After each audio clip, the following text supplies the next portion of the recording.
Namkhana point হচ্ছে, আপনারা জানেন, গঙ্গাসাগর যাওয়ার একটাই রাস্তা ছিল নামখানা পয়েন্ট। কিন্তু পরবর্তী সময়ে একটা বিশেষ কারণবশত সেই নামখানা পয়েন্টের মন্ডল কমিশন থেকে শুরু করে তারপরে লটেড শুরু হয়। এবং আমাদের নামখানা পয়েন্টে যেটা সুনির্দিষ্ট করা আছে এবং যেটা নির্দেশিকা আছে, আমরা আমরা প্রথম ভোরবেলা ফগ টেস্টিং করে যখন রাস্তা ক্লিয়ার থাকবে তারপরে লঞ্চগুলোকে মুভমেন্ট করানো হয় এবং পরবর্তীকালে কিন্তু বিকেল ৫টার পরে কিন্তু লঞ্চ পরিষেবা আমাদের বন্ধ হয়ে যায়। এক্ষেত্রে আমাদের নামখানা পয়েন্ট থেকে আমরা প্রত্যেক বছর প্রায় লক্ষাধিক যাত্রী আমরা পার করি এবং আমাদের প্রস্তুতি একদমভাবে চূড়ান্ত।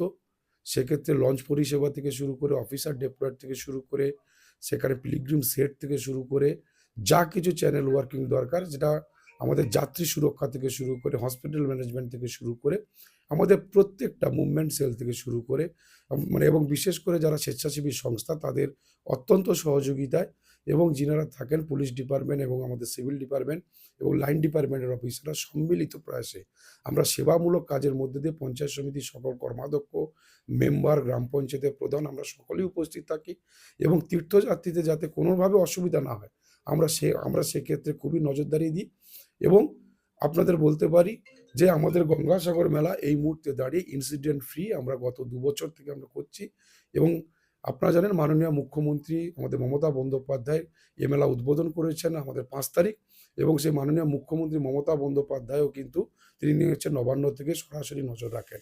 সুতরাং এই মেলা সংক্রান্ত বিষয় সেখানে পশ্চিমবঙ্গ রাজ্য সরকারের উদ্যোগে যে আমাদের গঙ্গাসাগর মেলা ২০২৬ এটা আমাদের সার্বিক সাফল্য। এবছর কি পুণ্যার্থীর সংখ্যা বাড়তে পারে? অবশ্যই বাড়বে, প্রত্যেক বছর বাড়ে। কারণ আপনারা জানেন যে আমাদের মাননীয় মুখ্যমন্ত্রী মমতা বন্দ্যোপাধ্যায় যাত্রী সুরক্ষা থেকে শুরু করে ইন্স্যুরেন্স পলিসি থেকে শুরু করে এবং যাত্রীদের যাতে সুগম রাস্তা হয় তার জন্য জানেন ৫ তারিখ মানে প্রায় ১৭০০ কোটি টাকা দিয়ে একটা ব্রিজ উদ্বোধন করেছেন। সুতরাং আমরা বারবারই বলে আসি যে সব তীর্থ একবার হলো গঙ্গাসাগর বারবার।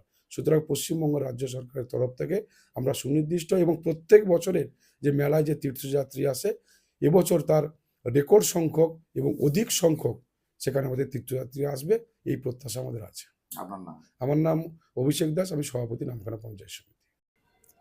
আজকের দিনে দাঁড়িয়ে এত বড় একটা গুরুত্বপূর্ণ মেলা, যাকে আগামী দিনে জাতীয় মেলা হিসাবে ঘোষণা করা হবে, সেখানে দাঁড়িয়ে মুড়িগঙ্গা নদীর উপরে দিনের পর দিন যে বালি কাটা হচ্ছে,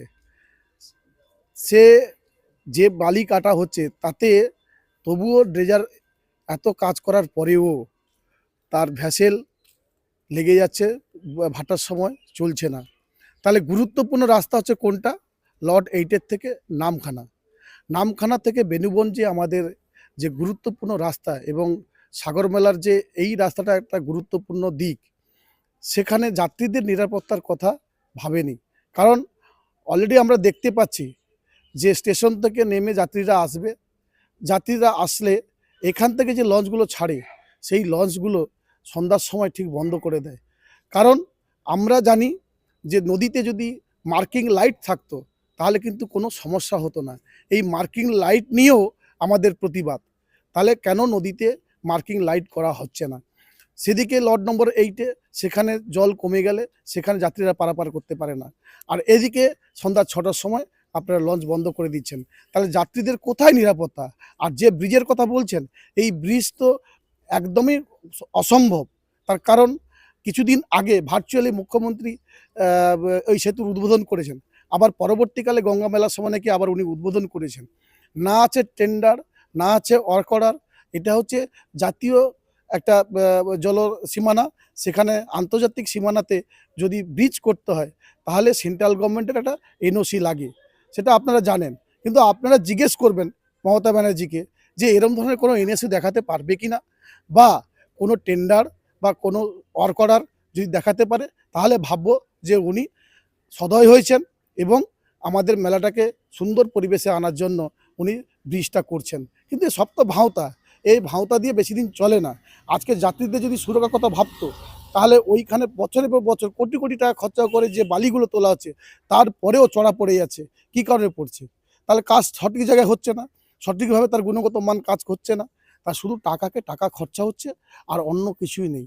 এতে সাধারণ মানুষের ট্যাক্সের টাকা নষ্ট হচ্ছে, সেখানে মেলাটাও পরিবেশ নষ্ট হবে। আগামী দিনে ওই সাগরের যদি কোনো গুরুত্বপূর্ণ সেতু যদি না বানানো যায়, বা এটা যদি একটা গুরুত্বপূর্ণ একটা জল যদি লাইট, যে লাইটের ব্যবস্থা যাত্রীদের নিরাপত্তার কথা ভেবে সেটা যদি না করে, তাহলে আগামী দিনে এই সাগর মেলার অস্তিত্বও আগামী দিনে ক্ষীণ হবে।